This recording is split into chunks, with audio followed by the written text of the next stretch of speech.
Deep beneath the oceans, inside your phone, and in labs you'll never hear about, is the most advanced military projects going on today.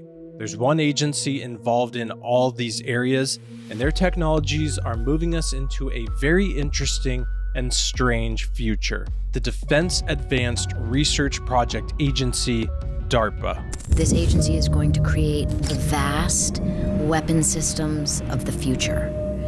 That is what DARPA does. They are always 20 years ahead of anything that you or I know. So any technology that is like, what the hell was that I just saw and you're not supposed to have seen, that's DARPA. Right? They were doing Neuralink in the 90s, right? They are always doing things 20 years before you know about them, because they do what is called blue sky technology. Blue sky research and technology, yes. Blue sky research is when research is done with no intentional end goal. It's explorative research into anything and everything just to see what comes from the process. One area DARPA is very interested in researching is our oceans. 80% of our oceans remain unexplored or unmapped, and some of the areas that are mapped have had anomalies associated with them. Like this area off the coast of Southern California. This anomaly was first brought to people's attention in 2014. It's near Point Mugu and Point Doom in Malibu. You can see columns and what looks like a roof. It definitely stands out in comparison to the rest of the surrounding ocean floor, but what's weird about it is that Google Maps has now changed the area. Initially, they just blurred out the entire section there, and even quite a long area past where the anomaly looks to be. Maybe they have more information on exactly what's there, but then they decided to just kind of smooth it out a little more and try to make it look like the ocean floor, but it is still blurred out, raising even more questions as to what is on the ocean floors. There are connections between DARPA and Google. DARPA-funded projects have fed into Google's world, like the internet itself, ARPANET, GPS, speech recognition, and AI research. A lot of the same people work for both of these companies. DARPA funded Boston Dynamics, a robot company, which was eventually bought by Google and then later sold to a company, SoftBank.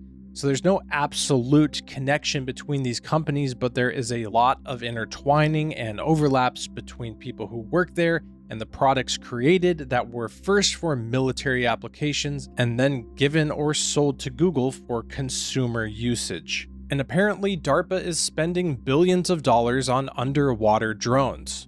DARPA and Northrop Grumman released new images of the in-development Manta Ray uncrewed underwater vehicle. In a release from the Defense Advanced Research Projects Agency, officials said the distinctive UUV completed full-scale in-water testing recently. Operators of the Northrop Grumman-built vehicle tried out all of the Manta Ray's propulsion and control features, and DARPA said the prototype is ready for real-world operations. The Manta Ray is intended to present a new class of long-duration, long-range, payload-capable UUVs ready for maritime missions, according to DARPA.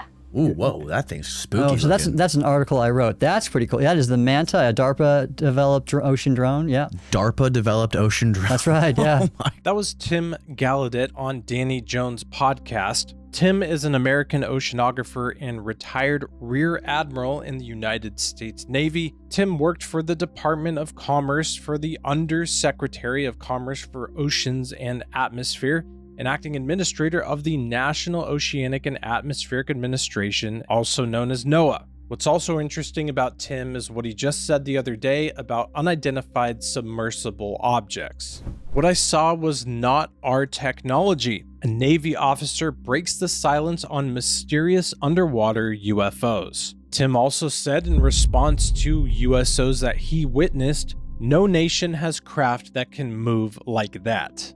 These types of military technologies and their connections to UFOs is compelling, but what has me more concerned is DARPA's advancements in technologies that personally affect you and I in technologies that we use every day. Obviously, start with the internet. That's a good thing. So DARPA invented the internet. Yes, absolutely true. Wow. Did DARPA invent GPS? Sort of.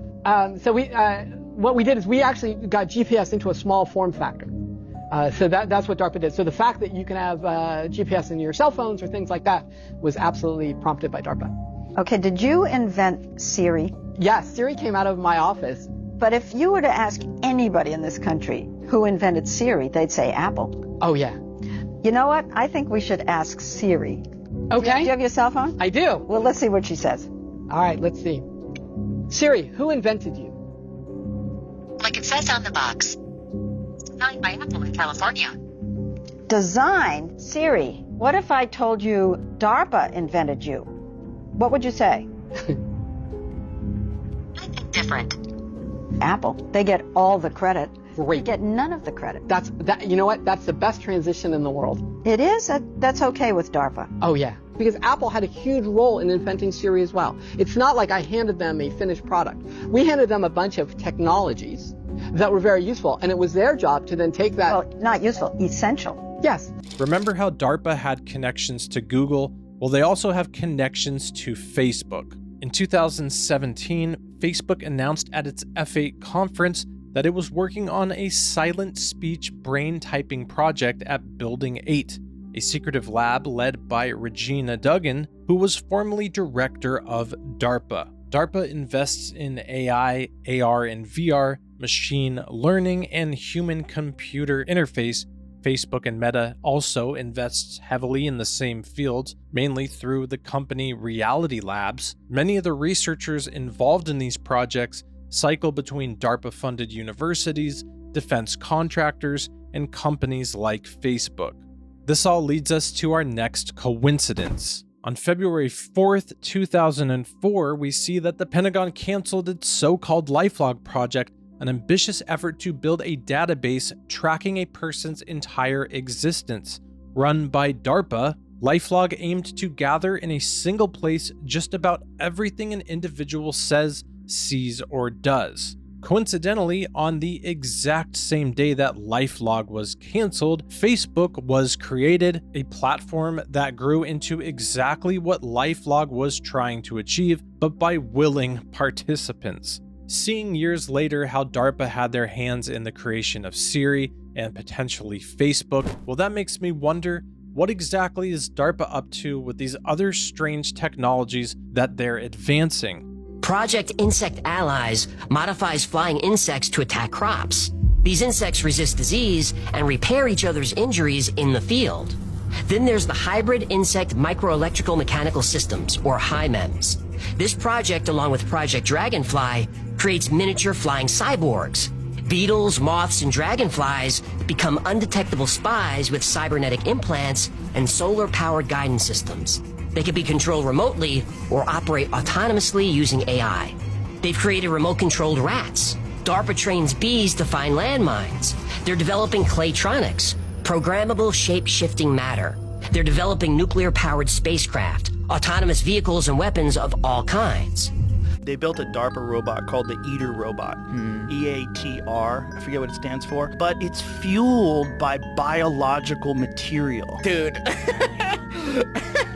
Sometimes I feel like scientists don't watch any movie. Or they watch them all. Oh, they watch them all and like, I want to do that. They're like, what do we do? What are we doing here? We're making weapons, all right? What's the best way to fuel these things? Is it solar? Should we get out there and fill their tank up with gas? Or let them eat bodies? DARPA is involved in advanced plant technologies where they intend to use biological sensors inside of plants to detect what is going on and give that information to people in need in that specific area. Years ago, and continuing on to this day, I'm sure, DARPA has been involved in a subterranean challenge, seeking out private contractors to create technologies that can be used in tunnel systems, urban underground, and natural cave networks. DARPA is actively involved in various projects relating to injecting insects. They've developed a device that connects to an insect's brain and flight muscles, turning it into a miniature drone. There's also accusations that they're involved in creating biological weapons that can be delivered via virus-infected insects. DARPA has worked on technologies where they can direct a person's voice to a singular person, off in the distance. This is similar to the technology referred to as the voice of God, a long-range acoustic device which can project sound over long distances with clarity, often used in military and crowd control scenarios. This is a test of the long-range acoustic device LRAD. The LRAD can project live voice or pre-recorded messages and sounds across great distances with astonishing clarity. The LRAD product family features a broad range of systems, from the compact and portable LRAD 100X to the fully integrated remote-controlled LRAD 1000RX. LRAD is the global leader in acoustic hailing devices. A voice only you can hear, DARPA's sonic projector. So they would pinpoint it to one target. Hey, you. Ma'am, please wake up. Wake up. You're sleeping in the library. Most people of his age don't know much about sound. The whole idea of his sound spotlight system is to make sure that only one person can hear him, even though they're 20 meters away. Hey, you there. You on the laptop. Look at her. Are you She's like, downloading what? illegal files to the library network? I hope not. Hey, you there, studying. Miss, can you hear me? Look at these girls. All these girls are like, what? All of this stuff is obviously very secretive and costs a lot of money. Maybe that's where some of the missing $4.7 trillion has gone to. Black Site's secret military projects, many of which have been sold to private companies and then been used on the populations or their customers without them understanding that the product was created for military purposes. There are other agencies and companies working on these types of things besides DARPA, ones that I'm sure that we don't even know exist. The question is, what are they hiding? Will agencies and companies like DARPA and Palantir be involved in the control systems the world will experience in the biblical end times? It's kind of hard to imagine that's not exactly where we're headed. But the point of this, when you say, is DARPA doing the most advanced technology? Maybe, but maybe there's another organization like NRO. I mean, people forget there are at least 17 intelligence agencies.